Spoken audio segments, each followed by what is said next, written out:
Hello everyone, welcome to Civil Abhyas. My name is Narendra Paliwal and I am here to take this session on career opportunities in civil engineering. So, students की life में एक ऐसा face आता है after BTech, जब वो graduate हो जाते हैं तो उनकी लाइफ में एक ऐसा फेस आता है कि अब क्या करें वो। आई मीन कि वो क्या गवर्नमेंट जॉब की प्रिपरेशन करें या फिर प्राइवेट जॉब कर ले या फिर कैसे आगे प्रिपरेशन करें तो उनकी एक जो अपॉर्चुनिटीज़ हैं वो खुल जाए और उनका जो करियर है वो अच्छे से बन जाए। सो टुडे इस session is all about this.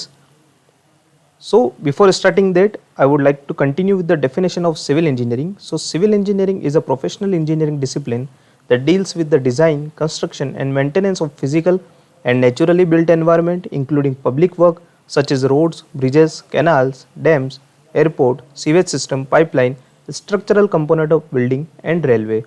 It is the oldest and one of the broadest engineering disciplines. So एक जो रिपोर्ट है उसके according construction in India is a fast growing and expanding market. India is expected to be third largest construction market globally by 2030. So contribution to the Indian GDP में reach 15% by 2030. Largest employer in India by 2022, expected to employ more than 75 million people by 2022. So the size of Indian construction market in 2025 will be $1 trillion. That will be the third largest globally. So these are some of the career options you can choose after BTech. So BTech in civil engineering, after you can choose as you can become a surveyor if you have good knowledge about surveying and all of its equipment, how its equipment works. A CAD technician, अगर आपको AutoCAD का एक अच्छा knowledge है तो आप एक draughtsman और CAD टेक्नीशियन बन सकते हैं. कंसल्टिंग सिविल इंजीनियर, आप अपनी कंसल्टेंसी दे सकते हैं डिफरेंट प्रोजेक्ट्स में. कॉन्ट्रैक्टिंग सिविल इंजीनियर, आप एक कॉन्ट्रैक्ट उठा सकते हैं कोई भी जो सिविल इंजीनियर से रिलेटेड हो. Design engineer, you can design a building, dam, bridge. Estimator, अगर आपको एस्टिमेशन एंड कॉस्टिंग और क्वांटिटी सर्वेइंग और वैल्यूएशन के एक अच्छा नॉलेज है तो आप एक एस्टिमेटर बन सकते हैं. आप किसी बैंक के साथ टाई अप कर सकते हैं. साइट इंजीनियर, जो most of the civil engineer option select करते हैं after BTech, that is site engineer. Structural engineer, इसके लिए बेसिकली आपको अब मास्टर्स की डिग्री ज़रूरी होती है, but you can become a structural engineer अगर आपका स्ट्रक्चर अच्छा है बीटेक में. वाटर इंजीनियर और other options are after post graduation, that is अगर आपने एमटेक करी है किसी स्पेसिफिक फील्ड में, एमबीए करा है तो आप क्या बन सकते हैं उसमें. Building service engineer, construction manager, engineering geologist, fire risk assessor, geotech engineer, patent attorney, quantity surveyor, sustainability consultant, urban designer, safety engineer and environment engineer. So now what to do after BTech, क्या करना चाहिए हमें. तो there are 4 option basically जिसको मैंने narrow down करा है. तो आप 4 ऑप्शन सेलेक्ट कर सकते हैं. First, start your own firm. Second is higher studies. Third, private jobs. And fourth one is the government jobs. So we will discuss all, starting with the first one, that is starting on firm. या हम 2 तरीके से अपनी firm start कर सकते हैं. First है construction firm, second है कंसल्टेंसी फर्म. कंस्ट्रक्शन फर्म के लिए हमें क्या क्या नॉलेज चाहिए. सबसे पहले आपको उसका एक प्रैक्टिकल नॉलेज इसमें बहुत ज़रूरी है कि आप कोई भी एक कंस्ट्रक्शन फर्म अगर स्टार्ट करने वाले हैं तो आपको एक उसका प्रैक्टिकल नॉलेज होना ज़रूरी है. तो इसके लिए कहते हैं कि आपको सबसे पहले फील्ड का कुछ एक्सपीरियंस होना चाहिए. दैट इज़ आपको अगर 3 to 4 ईयर का एक्सपीरियंस है तो ये आपके लिए बहुत अच्छा रहता है और बेनिफिशियल रहता है आपकी फर्म के लिए. सेकंड इज़ मैन पावर, आपको मैन पावर की ज़रूरत होती है अगर आप किसी कंस्ट्रक्शन में उतर रहे हैं तो. And third one is the equipment, जिसको आप रेंट पर भी ले सकते हैं और परचेज भी कर सकते हैं. अगर परचेज करना है तो आपके पास एक फंड अवेलेबल होना चाहिए और रेंट पे लेना है तो आप रेंट पे ले सकते हैं. Second is the consultancy firm which is quite easier than construction firm अगर आपका सिविल इंजीनियरिंग का नॉलेज अच्छा है. इसमें आपको प्योर सिविल इंजीनियरिंग का नॉलेज होना चाहिए, तभी आप किसी स्ट्रक्चर की कंसल्टेंसी दे पाएंगे, किसी के आर्किटेक्चर की कंसल्टेंसी दे पाएंगे, कोई प्लानिंग की, कोई डिज़ाइनिंग की आप कंसल्टेंसी स्टार्ट कर पाएंगे. And the other one is the imagination power, क्योंकि इसमें जब आप एक कंसल्टेंसी फर्म स्टार्ट करते हैं तो सबसे पहले जो भी अगर क्लाइंट आता है तो मोस्ट ऑफ द क्लाइंट आपके पास आएंगे कि हमको आर्किटेक्चरल प्लान प्लस उसका एलिवेशन चाहिए. तो एलिवेशन और उसके आर्किटेक्चरल प्लान के लिए आपकी इमेजिनेशन पावर और एक उसका civil engineering knowledge, that is कि बेडरूम की साइज़ क्या होनी चाहिए, बाथरूम की साइज़ क्या होनी चाहिए, डोर्स की साइज़ कितनी होनी चाहिए, कहाँ कहाँ उसको प्लेस करना कितना होना चाहिए, ये सब आपको ध्यान में होना ज़रूरी है कंसल्टेंसी फर्म के लिए. Now the second option is the higher studies. You can choose MBA और MTech. अब मैं आपको बताऊंगा कि कब आपको MBA के लिए जाना चाहिए और कब आपको MTech के लिए जाना चाहिए. अगर आपने 4 साल बीटेक में सिविल इंजीनियरिंग पढ़ाई करी है और आपको टेक्निकल में इंटरेस्ट कम है होता है काफ़ी टाइम बच्चे ऐसा करियर चूज़ कर लेते हैं जिसके बाद उनको उसमें इंटरेस्ट नहीं आता है। और इंडियन सिस्टम हमारा इकोनॉमिक्स, इंडियन एजुकेशन सिस्टम हमारा इसी पर बेस्ड है। तो अगर आपका इंटरेस्ट कम है तो आपको डेफिनेटली कैट एग्ज़ाम की प्रिपरेशन करनी चाहिए। आप 6 to 8 मंथ कैट की प्रिपरेशन करें, एमबीए के लिए फ़ाइट करें, किसी अच्छे से एमबीए कॉलेज आईआईएम में आप एडमिशन ले लीजिए और अपना मार्केटिंग में आप अपना करियर, और जिसमें भी नॉन टेक बैकग्राउंड में आप अपना करियर स्टार्ट कर सकते हैं। लेकिन उसके लिए आपको कैट का परसेंटाइल अच्छा होना बहुत ज़रूरी है। तो इसके लिए आपको कैट की प्रिपरेशन करनी पड़ेगी। सेकंड चीज़, अगर आपका टेक्निकल नॉलेज अच्छा है और आपको उसमें इंटरेस्ट है तो आपको जाना चाहिए हायर स्टडीज़ एमटेक के लिए। एमटेक आप यहाँ पर 2 तरीके से कर सकते हैं। एमटेक के लिए अभी अगर आपको सपोज एक स्ट्रक्चर इंजीनियर बनना है तो आपको उसके लिए स्ट्रक्चर में एमटेक करनी पड़ेगी। तो स्ट्रक्चर में जब आप एमटेक करेंगे तो आपको डीप स्ट्रक्चर का नॉलेज हो जाएगा पूरा। तो उसके बाद आप अपनी किसी की भी एक एक्सपीरियंस लेके 3 to 5 ईयर्स अपनी खुद की एक अच्छी सी कंसल्टेंसी फर्म स्टार्ट कर सकते हैं, जो आपकी करियर में बहुत अच्छा ऑप्शन रहता है इसमें।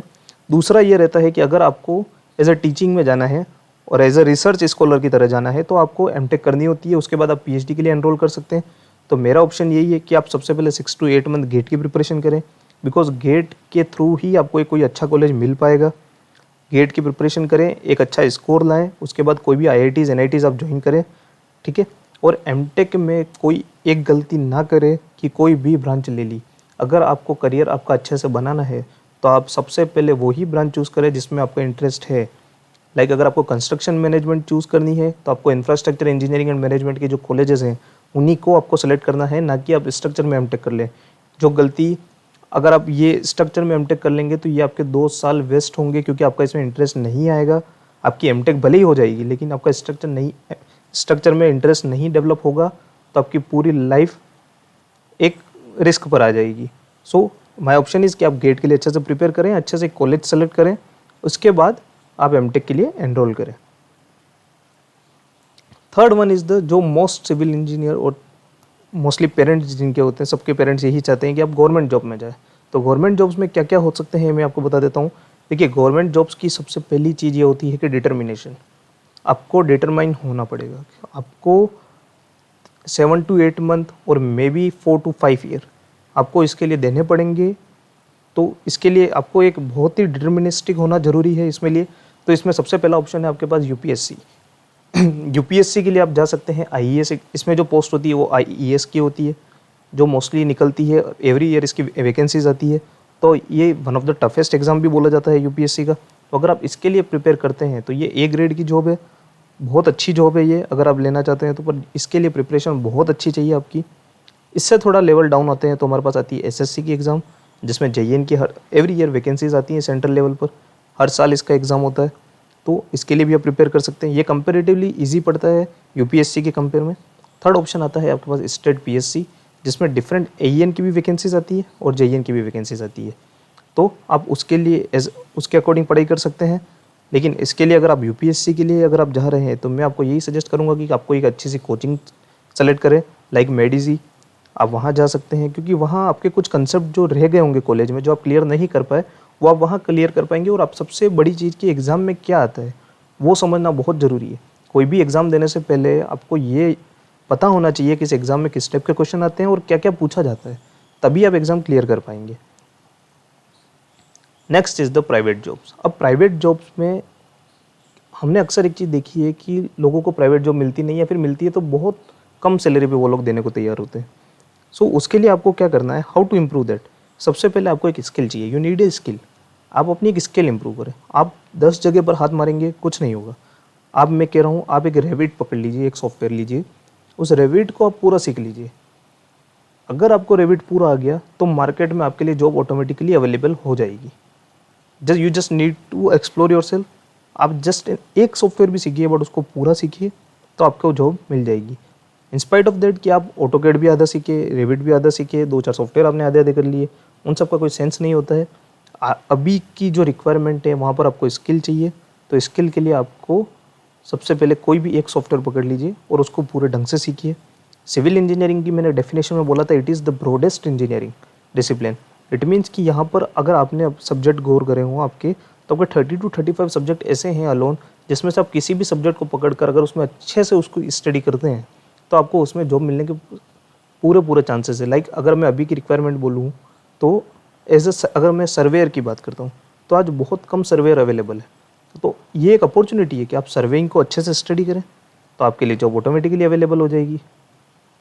सेकंड ऑप्शन कि हमने अक्सर देखा है कि कंपनी स्टार्टिंग में आपको एज ए एक्सपीरियंस मांगती है। अगर आपने सब कुछ करके देख लिया, आपको जॉब नहीं मिल रही है, तो आप एज एन इंटर्नशिप स्टार्ट कीजिए। आपको कुछ नहीं आता है फील्ड का नॉलेज, तो आप एज अ फ्री में काम करिए उनके लिए। आप 6 to 8 मंथ उनके लिए एज आप इन्वेस्टमेंट समझिए कि आपने कहीं पर एज ए इंटर्नशिप का पैसा दिया है, उनके साथ काम कीजिए 6 to 8 मंथ। 6 to 8 मंथ में आपके पास इतना नॉलेज हो जाएगा कि वही आपको जॉब पर रख लेंगे, और वो नहीं रखेंगे तो भी आपके पास एज ए एक्सपीरियंस सर्टिफिकेट आएगा, जो कि बहुत इंपॉर्टेंट होता है सिविल की लाइन में। Third one is the give some time to yourself. आप अपने आप को पहचानें, आप किस एरिया में अच्छे हैं, आप क्या करना चाहते हैं उसको पहचानें, उसके बाद आप प्राइवेट जॉब में उतरें। ये गलती कभी मत करना आप कि हम जॉब भी करेंगे, गवर्नमेंट जॉब की तैयारी भी करेंगे, गेट की तैयारी भी करेंगे, सिर्फ एक ऑप्शन सेलेक्ट करना, 4 ऑप्शन सेलेक्ट मत करना, otherwise you will रूइन your best time. आपका जो बेस्ट टाइम है करियर अपॉर्चुनिटी का सिविल इंजीनियरिंग में, वो है 22 to 30th ईयर की जो आपकी लाइफ होती है, वो आपका सबसे बेस्ट टाइम है। तो आप कभी भी ये गलती ना करें कि आप 4 चीज़ें एक साथ पकड़ के चल रहे हैं। मेरा ऑप्शन यही है आपके पास कि आप सिर्फ एक चीज़ पकड़ें, चाहे गवर्नमेंट जॉब की प्रिपरेशन है, सिर्फ वही करें, फिर उसके लिए दूसरा कोई ऑप्शन सेलेक्ट ना करें। Thank you everyone. You can contact us for your career counseling. If you have any doubt, you can email us, that is on civilabhyas@gmail.com, or you can call or message us on on these numbers. Thank you everyone. Please follow and subscribe our YouTube channel. You can also visit our website www.civilabhyas.com.